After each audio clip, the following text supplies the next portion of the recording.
Mesdames et messieurs, c'est avec une grande émotion que je prends la parole devant vous. Alors que j'entrais dans cette salle, je rencontrais le président des migrants de Calvados, qui est dans le fond. Il m'a dit qu'il avait eu un rêve ou une vision, je ne sais pas, que j'étais venu dans cette salle. C'est ça que vous m'avez dit. Et ce que j'ai demandé, qu'il rêve aussi qu'un jour, la paix règne au Congo. Amen. Je ne sais pas comment il fait, mais je crois que s'il y a quelque chose que je peux souhaiter à tous les Congolais qui sont là ce soir, à tous les amis des Congolais qui sont là, c'est que notre rêve le plus profond, c'est de voir un jour le Congo en paix. Amen. Cette paix, nous la souhaitons tellement, puisque nous pensons que notre pays, c'est un pays martyr. C'est un pays qui a connu depuis maintenant 100 ans que des exactions. En 1885, quand le Congo, en fait, le partage de l'Afrique, nous avons eu le malheur que le Congo avait été donné, le seul pays, de 2 345 000 km² avait été donné à une personne comme propriété privée. Et je crois que toute notre histoire des malheurs avait commencé à cette époque. Certainement que lorsque le Congo fut créé à cette époque, c'était juste pour lutter contre l'esclavage qui a eu la colonisation. Mais les autres pays étaient colonisés.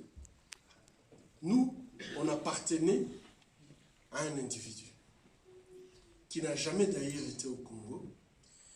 Mais je dois vous dire que pour faire évoluer l'Europe à cette époque, il a fallu que le Congo perde 10 millions d'habitants. En fait, le roi Léopold II coupait tout simplement les mains de tous les Congolais qui ne produisaient pas le quota de caoutchouc qu'on leur demandait de fournir. Je vous recommande de lire le livre d'Adam Oshil, qui est un livre, le titre c'est The Ghost of Leopold II. Et peut-être vous allez comprendre notre histoire, à quel point c'est une histoire douloureuse, puisque Dieu nous a bénis. Alors parfois nous disons que Dieu, en bénissant, quand il est arrivé au Congo, il a déposé tout ce qui restait, il était fatigué, il a dit, bon, je ne continue plus à distribuer. Mais malheureusement, je crois que cette richesse du Congo est devenue un problème pour le Congo. Pour mettre fin à la Deuxième Guerre mondiale,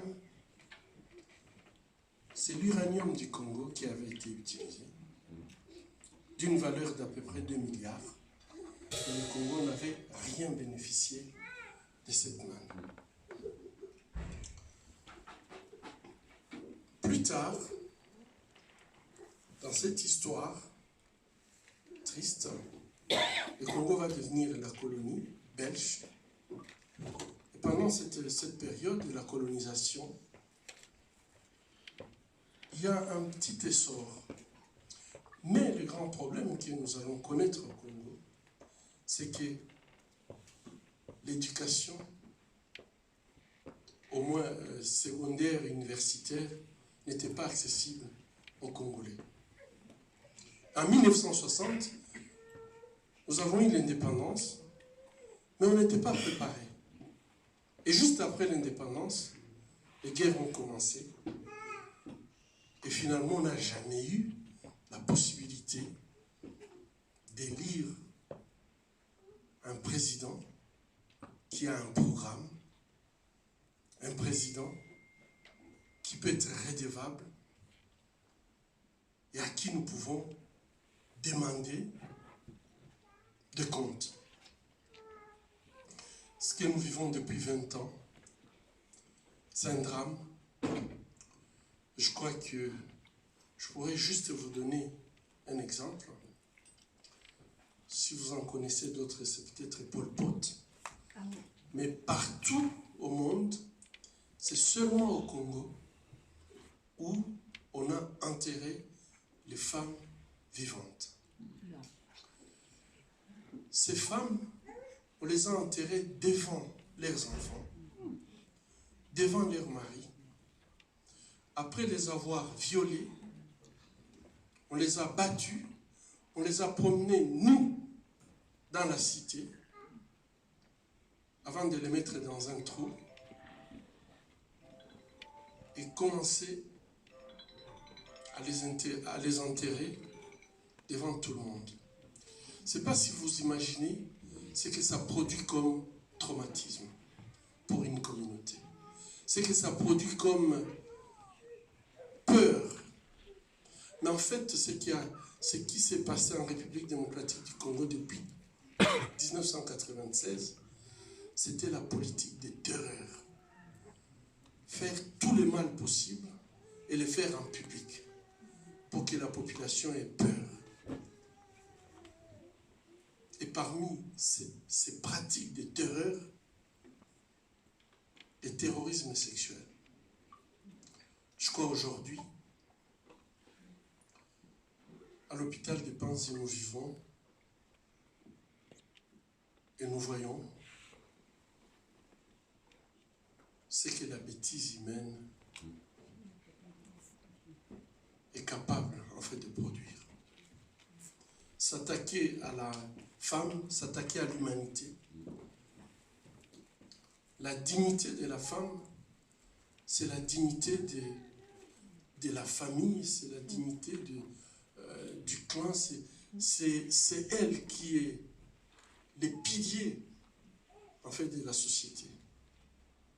Mais lorsqu'elle est maltraitée de cette façon, publiquement, devant les enfants, devant les maris, devant le voisin, ce qui se produit souvent, c'est que ce sont des violences, ce sont des viols avec une extrême violence pour non seulement traumatiser la victime physiquement et psychologiquement, mais traumatiser également son entourage. Et je voulais vous dire une chose, c'est qu'avec ce type de viol, on détruit la chose la plus importante, c'est le tissu social. Lorsque le tissu social est détruit, il n'y a plus cette relation qui fait que dans une société, il y a un contrat social. Il y a des liens qui font que chacun a sa place dans la société. Et ce qui vient compliquer tout ça, c'est les enfants qui naissent issus du viol. Ce sont des enfants, en fait, qui n'ont pas demandé de naître, mais qui se retrouvent dans une communauté où on les traite des enfants serpents, des enfants génocidaires, des enfants maï-maï. Et tout ça, ça dépend qui est le présumé père de ces enfants. Mais ces enfants vivent dans des communautés sans filiation, sans identité. Aujourd'hui, certains que nous avons pu voir naître à Panzi, aujourd'hui, ces enfants, certains ont 17 ans et commencent à poser des vrais problèmes. Le problème des « qui suis-je » Je descends de qui? Un enfant qui est né à la maternité, la mère a déclaré qu'elle avait été violée, et après la naissance, la mère disparaît. Nous avons des centaines d'enfants que nous gardons à la maternité. Mais dans certains villages, ils se comptent en milliers. Or, qu'est-ce qui se passe? Les pères n'est plus les pères. Puisque lorsqu'on viole l'épouse devant les pères, il y a une relation qui se rompt. Que vous le voulez ou pas, c'est un mari qui est blessé. Et souvent, ce sont des hommes que j'ai pu rencontrer et qui vivent dans un état de traumatisme très profond, à tel point que parfois même les rejets que ces hommes font, rejeter leurs épouses, c'est tout simplement puisqu'ils ont ces sentiments profonds qui ne sont plus hommes. Et ils le disent, depuis que j'ai vu ce que j'avais vu, j'ai essayé même de me remarier, mais ça n'a pas marché, puisque je ne suis plus un homme. Mais de l'autre côté, les femmes disent, je ne suis plus une femme. Et vous comprenez très bien que dans ce contexte, il y a une cohésion sociale qui n'existe plus. Et lorsque vous n'avez pas une cohésion sociale, malheureusement, la capacité de s'organiser disparaît aussi. Parce que pour pouvoir s'organiser, il faut absolument que chacun joue son rôle. Mais quand il n'y a pas la cohésion, donc l'organisation aussi manque. Et c'est dans cette situation que nous vivons aujourd'hui. Dans 20 ans, plus de 6 millions de personnes ont péri. Aujourd'hui, plus de 4 millions de Congolais sont soit en exil, soit sont des déplacés internes. Et quand je parle des déplacés internes, vous n'allez pas trouver des camps de réfugiés. Vous n'allez pas trouver des camps de déplacés internes où ils sont assistés. Ce sont des personnes qui fuient ces barbaries. Et quand ils arrivent en ville, ils ont laissé leurs fermes, ils ont laissé leurs activités, se retrouvent en ville sans revenu. Et moi, je dis souvent, ils viennent en ville pour mourir. Ils cherchent la sécurité, mais en fait, dans des grands centres, sans revenu, sans soutien, ils se cachent pour mourir. Et aujourd'hui, 6 millions de morts, 4 millions de déplacés internes dans cette situation, des centaines de milliers de femmes violées. Il n'y a personne qui peut donner les chiffres exacts. Moi, à l'hôpital de Panzi, un seul hôpital, j'ai déjà largement dépassé les 50 000. Mais combien n'osent pas dire ce qui est arrivé? Certainement, le nombre que nous soignons, c'est le sommet de l'iceberg. Puisque vous savez que ce qui nourrit le viol, c'est le silence. Ceux qui ont créé cette arme horrible, ils utilisent le silence, qu'on peut voir aussi dans une société en paix, où, au lieu que ce soit le bourreau qui ait honte, notre société patriarcale veut que ce soit la femme qui est victime et que ce soit elle qui ait honte de ce qui s'est passé. Mais la honte amène au silence. Et le silence nourrit le viol. Puisque, de toute façon, lorsque le bourreau menace sa victime en disant « Si vous osez dire ce qui s'est passé, je vais vous assassiner ou je vais enlever toute votre famille », les femmes se taisent, mais également elles savent que les dire, la famille ne va pas forcément le croire. Donc, il y a un jeu, le jeu du silence, qui entretient cette situation macabre à laquelle nous vivons. Aujourd'hui, je voulais faire un appel aux compatriotes qui sont là, aux amis des Congolais qui sont là ce soir. Vous êtes ici puisque vous aimez le Congo. Vous êtes ici puisque vous voulez que le Congo s'en sorte. Vous êtes ici puisque vous voulez que nous soyons des véritables partenaires et pas des gens qui sont en France puisque tout simplement ils n'ont pas la capacité de retourner au pays. Je vous ai dit, il y a plein d'opportunités au Congo, mais il manque la paix. On ne peut pas construire la paix sans justice. Nous sommes les seuls pays au monde où les gens parlent des millions de morts, où les gens parlent de toutes ces barbaries, y compris enterrer les femmes vivantes, massacrer des villages entiers. Et le monde a décidé de se taire.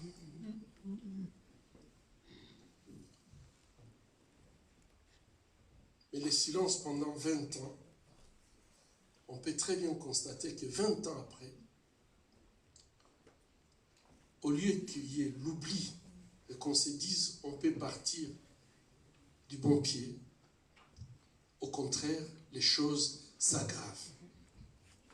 Puisqu'aujourd'hui, il y a 20 ans, je soignais les femmes adultes. Aujourd'hui, je soigne même des bébés. Je pense que quand il n'y a pas la loi, malheureusement,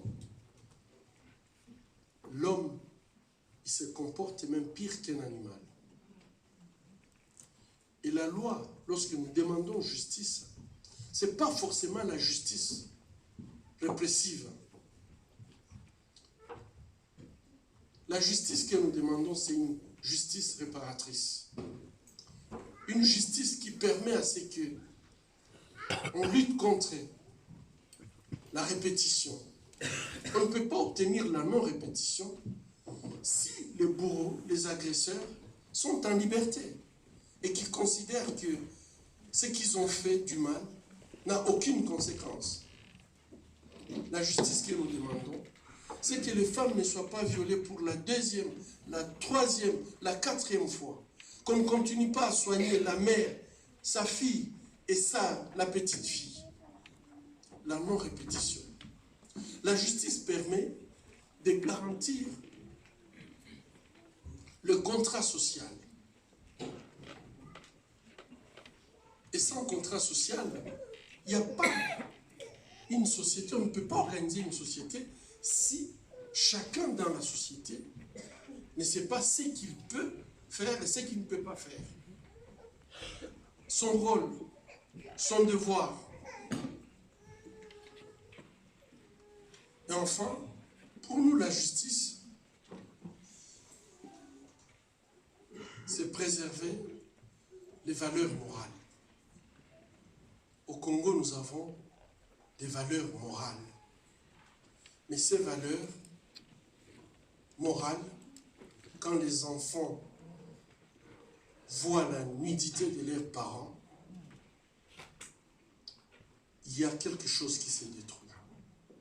Je crois que certains Congolais ont vu, ça doit être dans le centre, où on violait les femmes en public, on filmait et on envoyait sur les réseaux sociaux. Et je pense que ceux qui n'ont pas compris, ils n'ont pas compris le message.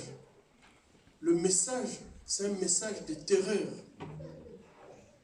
C'est un message de détruire la valeur de la femme. Je n'aime pas qu'on dise qu'en Afrique, on ne respecte pas les femmes. Moi, je connais des tribus en Afrique où vous ne pouvez rien avoir dans la famille si la femme n'a pas décidé. On ne peut pas dire qu'on ne respecte pas les femmes. Mais je crois que parfois, on est dans des conditions où on fait ces déshonneurs pour permettre à ce que vous perdez les valeurs. Et donc, c'est très important que la justice permette de préserver ces valeurs morales qui font que la société soit ce qu'elle doit être. Et malheureusement, malgré les rapports des Nations Unies, le Mapping Report spécialement, où les experts des Nations Unies sont allés dans tous les villages, ils ont posé des questions, ils ont vu là où se trouvaient des fosses communes, ils ont parlé avec les rescapés, les survivants. Mais malheureusement, malgré tous ces rapports,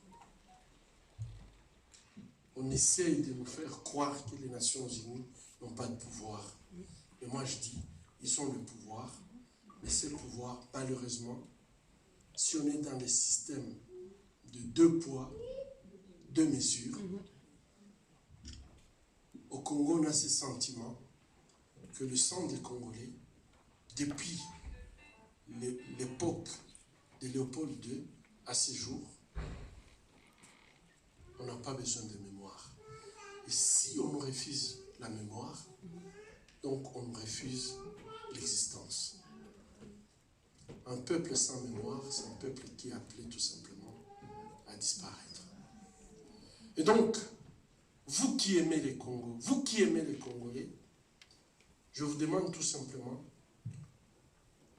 2010, il y aura le 10e anniversaire de ces rapports mapping qui a inventorié 617 crimes contre l'humanité, crimes de guerre, y compris même des crimes de génocide. Et que ces rapports, ensemble, il faudrait qu'on arrive à les faire sortir des tiroirs et que les recommandations de ces rapports, qu'on demande à ce qu'il y ait une justice pour les victimes, justice pour les survivantes. Et je vous ai expliqué, la justice que nous demandons, ce n'est pas pour tout simplement réprimer, mettre en prison, mais il faut que ce soit une justice qui nous amène à dire la vérité. Puisque la liberté, la vérité plutôt, la vérité libère. Puisque lorsque on arrive à dire la vérité, on peut se mettre sur le chemin du pardon. Et le pardon peut permettre à ce que les gens se réconcilient. Et cette réconciliation ne pourra jamais être possible si on ne commence pas par dire la vérité. Pourquoi? Beaucoup de femmes me posent la question, pourquoi moi? Des femmes qui ont été brutalisées, violées avec une extrême violence, qui ont vu leur appareil génital détruit à l'âge de 12 ans. Quand elles viennent me voir, elles ont 22 ans et qu'elles me disent, mais pourquoi moi? Je ne peux pas avoir des rapports sexuels, je n'aurai pas des enfants. Pourquoi moi? Est-ce que vous ne pouvez pas tout simplement mettre fin à ma vie?